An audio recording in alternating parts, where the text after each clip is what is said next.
오늘은 21장에서 24장까지 말씀인데, 지난번 시내산 언약에 이어지는 계속되는 말씀인데, 지난번 20장 1절 말씀을 보시면 하나님이 모든 말씀으로 말씀하여 이르셨어요.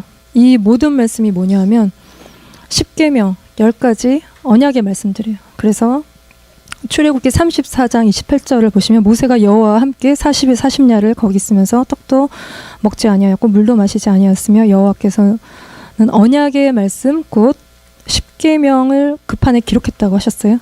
그 다음에 신명기 4장 13절 말씀도 여호와께서 그의 언약을 너에게 반포하시고, 이거는 선포하셨다는 거예요.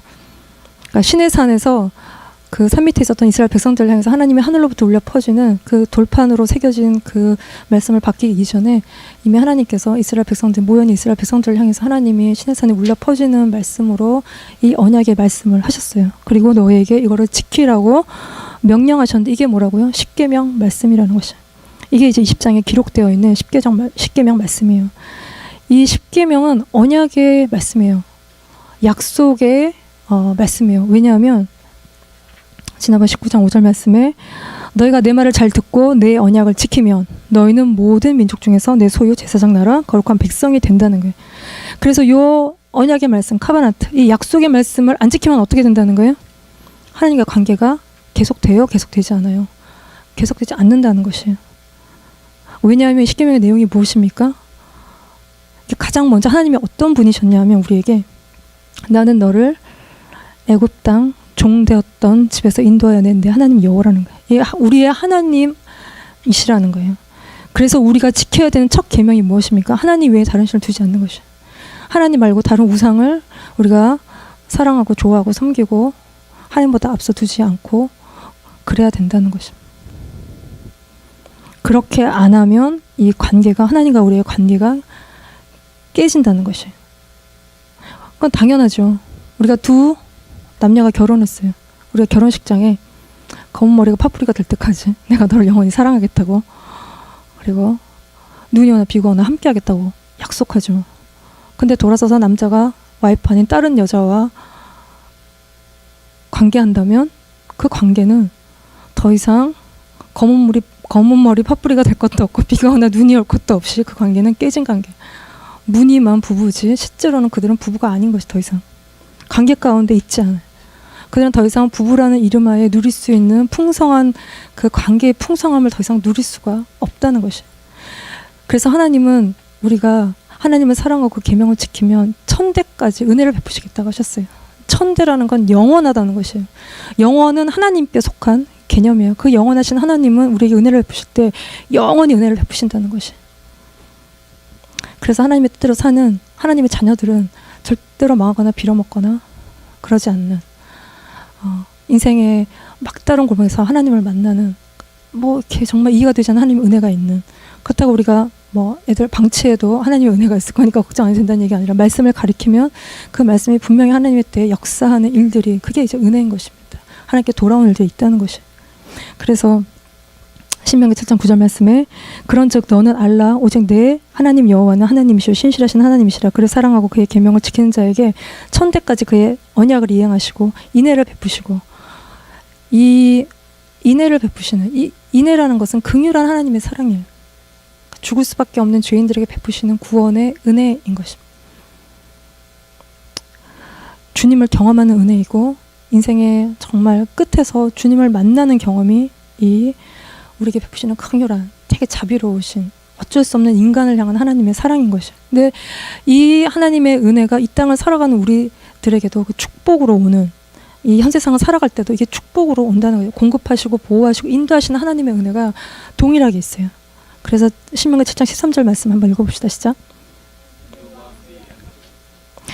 그가 너를 사랑하시고 복을 주사 너를 번성케 하시되 내게 주리라고 내 조상들에게 맹세하신 땅에서 소생에게 은혜를 베푸시고 토지 소상 곡식 포도주 기름을 풍성하게 하시고 소와 양을 번식하게 하시고, 14절에도 보시면 생육하지 못함이 없고, 15절에 모든 질병을 내게서 멀리 하시고, 신명기 4장 40절에 내게 주시는 땅에서 한없이 오래 사는, 이게 하나님과 우리와의 관계 속에서 누리는 하나님이 주신 축복이에요. 근데 우리가 왜 순종하지 않겠어요? 왜 우리가 불순종하고 하나님을 떠나겠어요? 그거는 이 말씀을 믿지 않기 때문인 것이고, 세상에서 살 때 우리가 세상의 방법으로 살기 때문에 우리가 이렇게 살지 못해 말씀을 버리는. 왜냐하면 말씀대로 사는 게 어렵죠.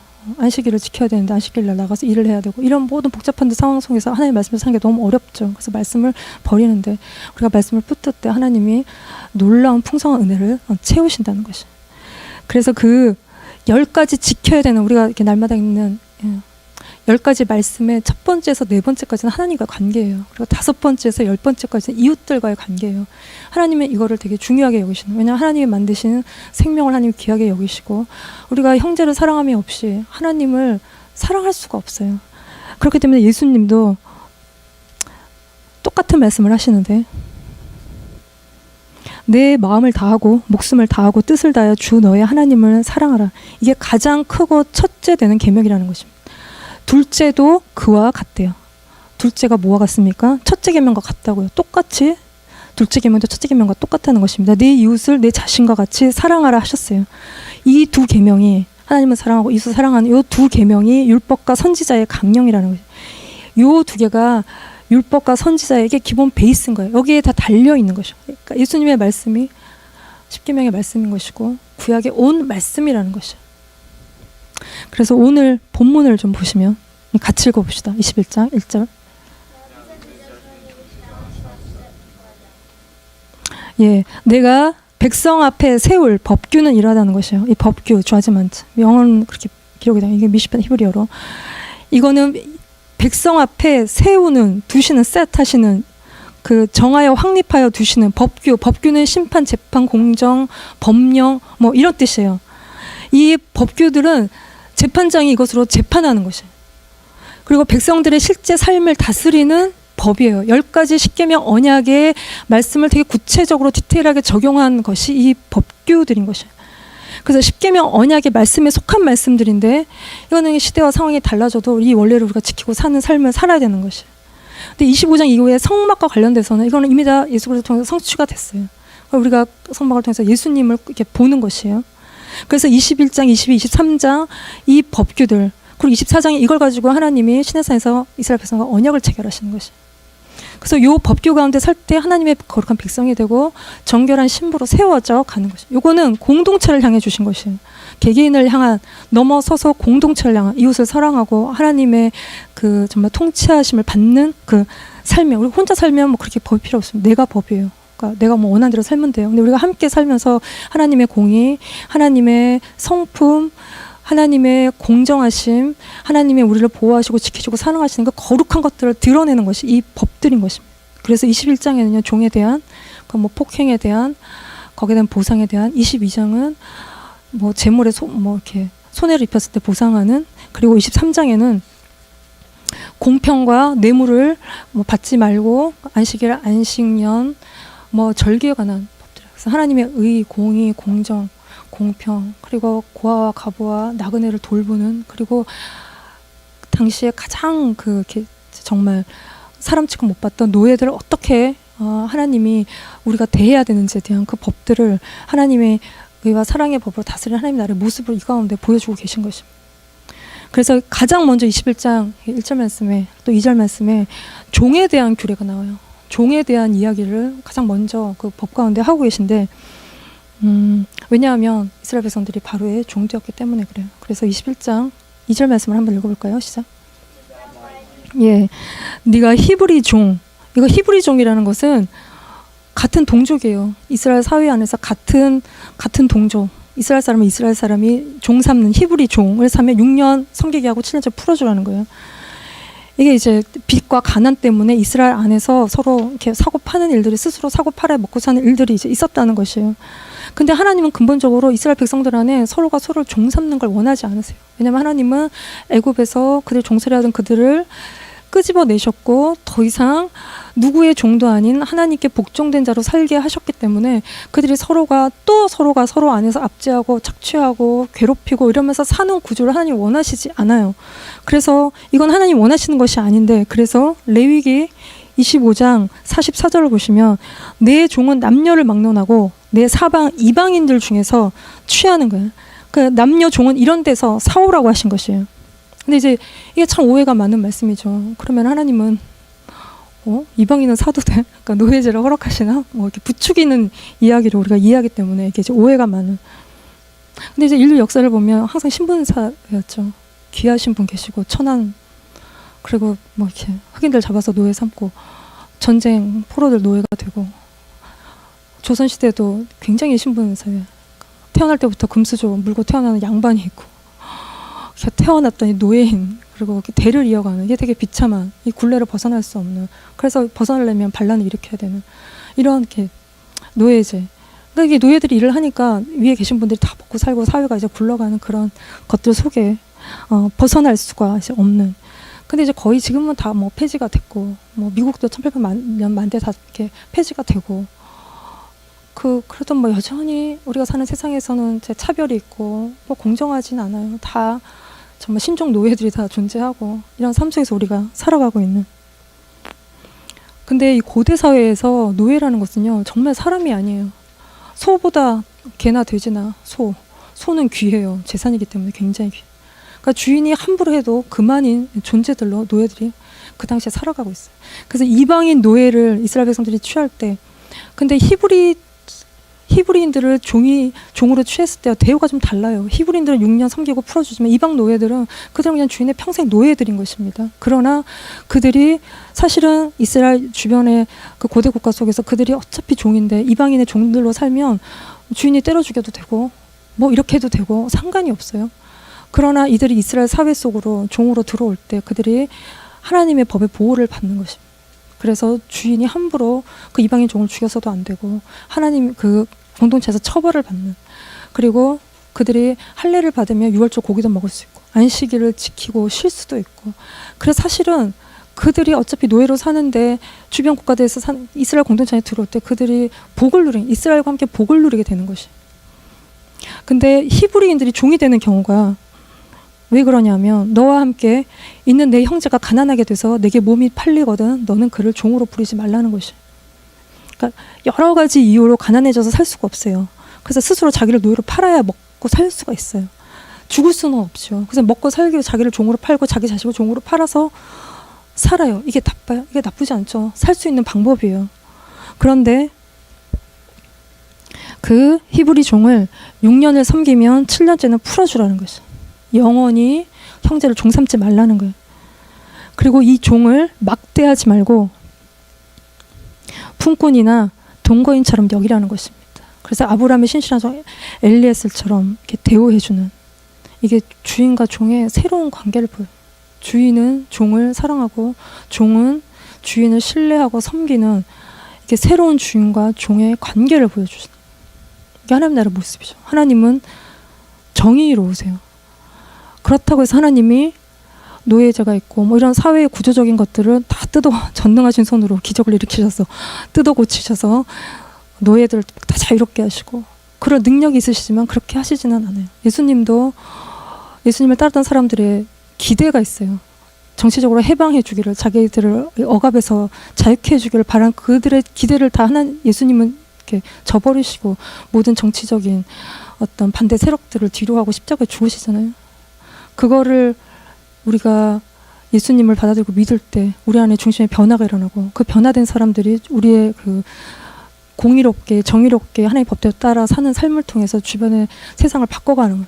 이렇게 하는 거예요. 그러니까 애굽에서 이스라엘이 애굽의 종살이를 할 때 하나님이 애굽의 체제를 바꾸시거나 그거를 뭐 변화시키시거나 끄집어내셔서 그들에게 묻어있는 세상 속에서 묻었던 더러운 것들 다 씻기고 닦이시고 그들을 깨끗하게 하셔서 하나님 법대로 살게 할 때 그들을 하나님이 이방의 빛으로 삼는, 하나님은 그렇게 하나님 나라를 확장해 가신다는 것입니다. 그래서 우리가 세상에 되게 나쁜 일들이 많으면 하나님은 블레임이에요. 하나님 탓인 것처럼. 그러나 하나님은 이렇게 일하시고 아무리 구조를 뜯고 바꿔도 인간의 욕심이나 인간의 그런 것들은 변화되지 않아요. 그럼 우리가 역사 속에서 많은 체제들이 바뀌어왔지만 끊임없이 사람만 바뀌었지 똑같은 문제들을 계속 안고 사는 것은 그것 때문인 것이. 그래서 2절을 다시 보시면 6년을 섬기고 7년째는 몸값을 물지 않고, 요 몸값은 6년 동안 일한 것으로 충분한 것이에요. 그래서 자유인을 만드는데 신명기 15장 18절도 보시면 이들의 품꾼의 삭세 배나받을 만큼 6년 동안 충분히 섬겼다는 것이죠. 그래서 풀어주길 아까워하지 말고 계속 붙들고 부려먹지 말고 자유케 하라는 거예요. 그러면 하나님이 너네들에게 축복을 하시겠다는, 이게 우리 욕심을 깨는 법인 것이에요. 그래서 그 종이 나가면 또 당장 뭘 먹고 삽니까? 그때 그 종은 7년째 자유가 돼서 나갈 때 신명기 15장 12절 13절 14절 말씀을 보시면 빈손으로 나가게 하지 말고 14절에 양무리 중에 타작마당에서 포도주 틀에서 그에게 후하게 줄지니 곧 하나님 여호와께서 내게 보고 주신 대로 그에게 후하게 조선해 보내라는 것이에요. 그때 그 남종이 그가 만일 단신으로 혼자 왔어요. 그러면 혼자 나가면 돼요. 가족을 데리고 왔어요. 그럼 가족이 한꺼번에 나가면 돼요. 근데 이제 문제는 상전이 그 남종에게 부인을 줬어요. 와이프를 줬어요. 그럼 애 낳고 와이프가 생겼죠. 그러면 나가면 그거 처와 자식은 누구 거예요? 주인의 것인 것이에요. 자기 게 아니에요. 그거 두고 나가야 돼요. 그래도 나가기를 원하면 나갈 수 있어요. 와이프도 싫고 애도 싫고 그래서 나가겠다 그러면 이 남종은 자유예요. 나갈 수 있어요. 그러나 5절에 만일 그 종이 말하기를 내가 상전과 처자를 사랑하니 나가서 자유인이 되지 않겠노라 하면 종이 자기에게 관대하고 먹고 살 것을 주고 은혜 베푸는 이 주인으로 인해서 그 주인을 사랑해서 주인을 사랑하고 주신 처자식을 사랑해서 스스로 자유인이 되지 않겠다고 하면 6절에 어떻게 하냐면 상전이 그를 데리고 재판장에게로 갈 것이요 또 그를 문이나 문설주 앞으로 데려가서 그것에다가 송곳으로 그의 길을 뚫을 것이라 그는 종신토록 영원히 그 상전을 섬기는 것이. 이거를 신명기 말씀에 또 다시 말씀하시기를 송곳을 가져다가 귀를 문에 대고 뚫으면 그가 영구히 내 종이 되는 내 여종에게도 그렇게 하라는 것이. 당시에 노예들은 이렇게 이제 불에 지져가지고 이렇게 이마에 찍어서 그렇게 노예 표시를 삼지 않았습니까? 근데 귀에다가 이 문에다가 대고 이게 이제 피를 발랐던 거기에다가 귀를 대고 뚫으면 종이 되는 영원한 그 주인의 종이 되는 스스로 선택한 자기가 선택한 것이. 왜냐하면 주인을 사랑하고 처자식을 너무 사랑하기 때문에 스스로 선택한 스스로 종된 자의 자유인 것이. 이렇게 자유로운 영혼으로 나가서 사는 것보다 이렇게 사는 것이 훨씬 값지다고 여기서 스스로 종된 자들의 자유인 것이에요.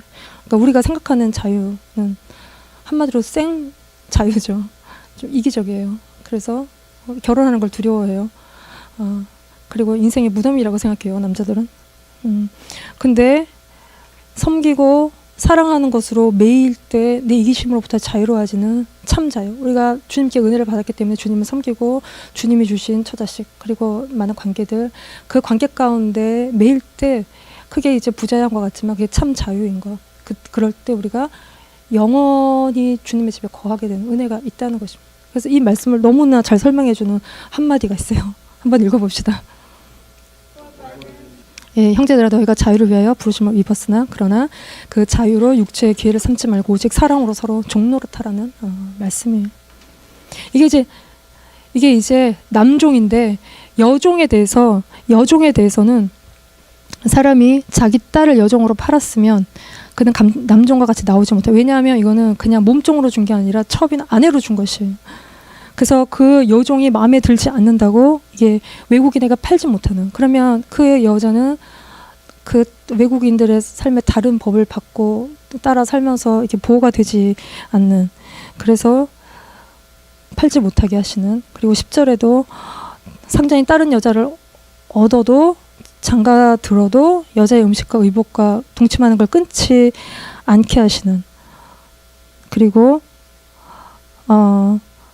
자기 아들에게 여종을 준 경우에 그럴 땐 딸처럼 여기라고 말씀해요. 하나님이 땅의 딸들을 사랑하시고. 왜냐하면 성적으로 여자가 약자이기 때문에 이렇게 성적으로 착취를 당하기 쉽기 때문에 하나님이 함부로 남자들보다 다름을 받고 필요 없으면 버리고 이런 것으로부터 보호하시는. 이게 그러니까 만약에 세상의 모든 남자들이 여자들을 딸처럼 대한다면 이렇게 비극은 이제 없을 거라는 것이에요. 이게 이제 하나님 우리에게 말씀하신 지켜야 될 말씀인 것입니다. 이게 폭행과 그 보상 그리고 규례를 좀 보시면은 하나님이 죽이라고 하는 경우들이 있어요. 무당을 죽이고 동물과 행음하는 자들을 죽이고, 그리고 21장 12절에 사람을 쳐 죽인 자는 반드시 죽이라는 거예요. 근데 실수로 모르고 죽였으면 피할 곳을 정해서 이렇게 이제 피할 수 있게 도망가게. 그러나 일부러 고의로 마음에 악독이 가득해서 죽이고 싶은 마음에, 복수하는 마음에 죽였을 경우에는 그 사람을 죽이라는 거예요. 이게 너무 말씀이 센데, 그러나 어차피 우리가 이 땅에서 죽지 않고 몇 년 살아도 이렇게 회개하고 돌이키지 않고 계속 살면 결국은 심판이고 죽음이라는 것이에요. 하나님 그 말씀을 하시는 거예요. 이걸 공동체적으로 죄를 단절하는 말씀을 하시는 거예요. 그리고 또 어떤 경우에 죽이라고 하시냐면, 사람을 납치한 자, 또 그 사람을 팔았다든지 자기 수하에 두었든지 그를 반드시 죽이라는 거예요. 그러니까 인신매매하고 노예들 잡아가지고 팔아먹고, 그러니까 하나님이 노예제 이런 식으로 노예 삼는 자들을 이렇게 허용하시지 않아요. 이런 자들을 다 죽이라는 거예요. 사람을 이렇게 다루는 자들을 하나님이 다 죽이라는 거예요. 그러나 스스로 자기가 먹고 살기 위해서 종된 자들은 6년 일하고 7년째 풀어주고, 그리고 이방인들은 그 사회에 들어와서 보호받을 수 있게 하나님이 하신다는 것이에요. 그리고 출애굽기 21장 15절 17절 같이 읽어봅시다. 예, 이런 경우도 하나님이 죽이라고 하셨어요. 자기 아버지 어머니를 치는 자를 반드시 죽이래요. 그리고 부모를 저주하는 자를 죽이라는 것인데, 저주한다는 것은 업신여기고 회방하고 불순종하고 부모를 무시하고 부모를 이용하고 거짓되이 행하고 함부로 하고 그러는 자들을 죽이래요. 그래서 20장 9절에 만일 누구든지 자기 아버지나 어머니를 저주한 자는 반드시 죽일지니 그가 자기의 아버지나 어머니를 저주하였은즉 그의 피가 자기에게로 돌아가리라. 그리고 또 하나 더, 사람에게 완악하고 폐역한 아들이 있어요. 그의 아버지의 말이나 그 어머니의 말을 순종하지 아니하고 부모가 징계하여도 순종하지 아니하거든 그의 부모가 그를 끌고 성문에 이르러 성읍 장로들에게 나아가서 그 성읍 장로들에게 이 자식은 완악하고 폐역하여 우리 말을 듣지 아니하고 방탕하여 술에 잠긴 자라 하며 그 성읍의 모든 장로들이 와서 그를 돌로 쳐서 죽이는. 이게 왜 이렇게 하실까? 이게 이제 이스라엘 중에 이런 악을 제거하시는 거예요. 그래서 이 말씀을 듣고 하나님을 두려워하고 회개하고 내 안에서 이런 불순종하는 악들을 제거하면 우리가 산다는 것이에요. 그러나 그러지 않고 계속 이 땅에 살아도 죽으면 심판이기 때문에 그럼 뭐 그다지 여기서 살든 저기서 살든 의미가 그다지 없다는 것이에요.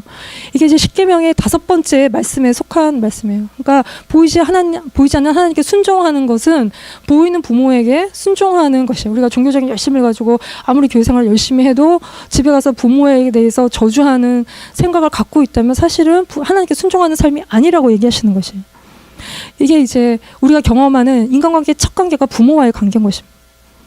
그래서 이게 우리가 지금 당장 부모를 거역한다고 우리가 돌에 맞아 죽는 일은 없지만 이건 하나님의 심판 가운데 있다는 말씀을 하시는 것이에요. 그러니까 저도 부모와의 관계에 대해서 가장 많이 회개하게 되는 부분. 부모는 간섭하려고 하고 부모의 인생에 한계가 있고 자녀의 인생에 한계가 있고 그 속에서 이렇게 계속 부딪힘이 있고 부모는 똑같은 말을 계속 하고 그래도 안 들어. 그러니까 자식들은 또 짜증이 나요. 그래서 귀를 막아요. 그러다 보면 부모랑 단절하고 친구에게 열고 이게 이제 친구에게 열고 친구에게 위로받으면 참 좋은 일이지만 이제 부모에게 닫고 친구에게 열면 좀 엉뚱한 결론이 이제 올 수도 있는 것이에요. 그래서 자녀들이 부모를 보면서 부모 세대를 향해서 가지고 있는 생각이 뭐냐면 부모의 세대는 잘못됐다는 것이에요. 틀렸다는 것이에요. 그리고 정말 아니라는 것이에요. 근데 이게 이제 불신인데 진짜 썩었을 수도 있고 부모 세대가 옳지 않을 수도 있어요. 그렇다고 전면 부인을 할 때 나도 부인이 되는 것입니다. 우리는 부모 세대를 넘어서서 더 나은 세대가 돼야 되는데 그러기 위해서는 부모의 세대를 이해하고 인정하는 것이 필요해요. 그러지 않고서 내가 부모보다 더 나은 세대가 되어줄 수 없다는 것이에요. 그러니까 우리의 부모의 세대를 보면 이렇게 정말 아껴요. 정말 무진장 아껴요.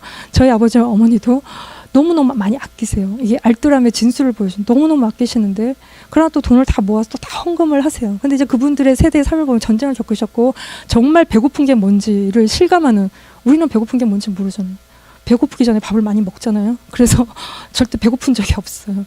근데 정말 먹을 게 없어서 배고픈 상태가 뭔지를 아시는, 그러니까 늘 아껴요. 돈이 생겨도 그냥 습관적으로 아끼는 게 거의 병적으로 아끼세요. 그냥 그거를 보고 우리가 믿음이 없다 그러고 돈에 매여 산다 그러고 우리가 막 판단하기 시작하면 우리는 부모의 세대를 넘어설 수가 없는 거예요. 우리는 교만에 갇혀버리는 것이에요. 그러면 부모보다 더 나은 삶을 살겠다고 애쓰지만 더 나은 삶을 살 수가 없는, 그분을 그대로 인정하고 그냥 이해할 때 우리는 믿음의 세대, 그리고 더 풍성하게 하나님으로부터 누리는 그런 세대로 우리가 설 수 있는 것이에요.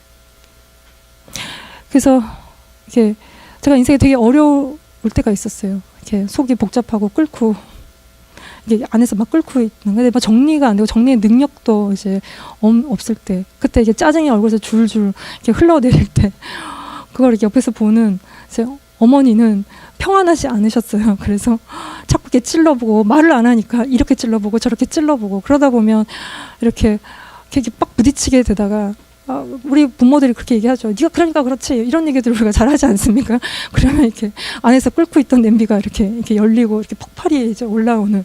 그래서 하면 안 되는 말을 내가 엄마에게 그 옛날 옛적에, 엄마 나를 왜 낳은 거야? 그럴 거면 엄마는 왜 나를 낳은 거야? 근데 이 말은 우리 엄마는 왜 정말 나를 낳으셨지? 궁금해서 하는 질문도 아니었고, 그냥 특별히 엄마를 비난하기 위해서 한 말도 그냥 아니었고, 날 좀 내버려 두라는 말이었고, 난 태어나서 지금 사는 게 너무 힘들다고 얘기를 하는 거였고, 그러니 좀 날 좀 내버려 두세요, 이런 말이었는데, 그러나 내 안에 짜증과 신경질과 이렇게 막 폐역한 마음이 올라오는. 근데 이제 그 말하고 굉장히 실수였다는 거를 이렇게 말이 이렇게 나가서 탁 꽂히는 느낌이 들었고, 어머니의 그 나라 잃은 표정을 보면서 내가 이게 되게 실수구나.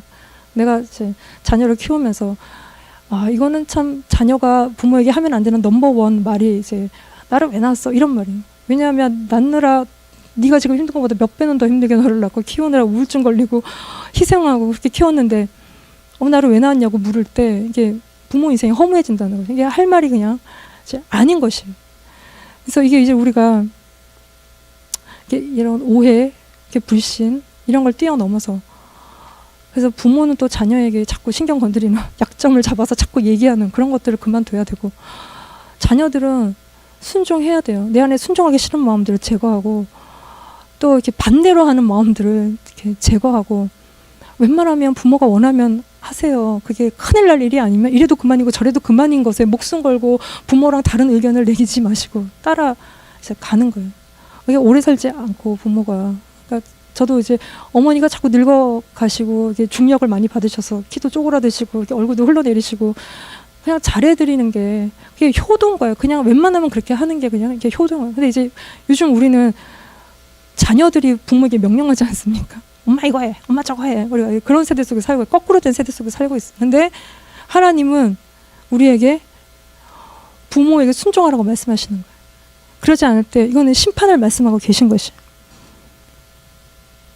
여기 이제 하나 더 보시면, 이 공동체 안에 서로가 서로에게 손해를 끼쳤을 때 이게 이제 없던 걸로 하면 안 돼요. 이거를 반드시 보상을 해야 돼요.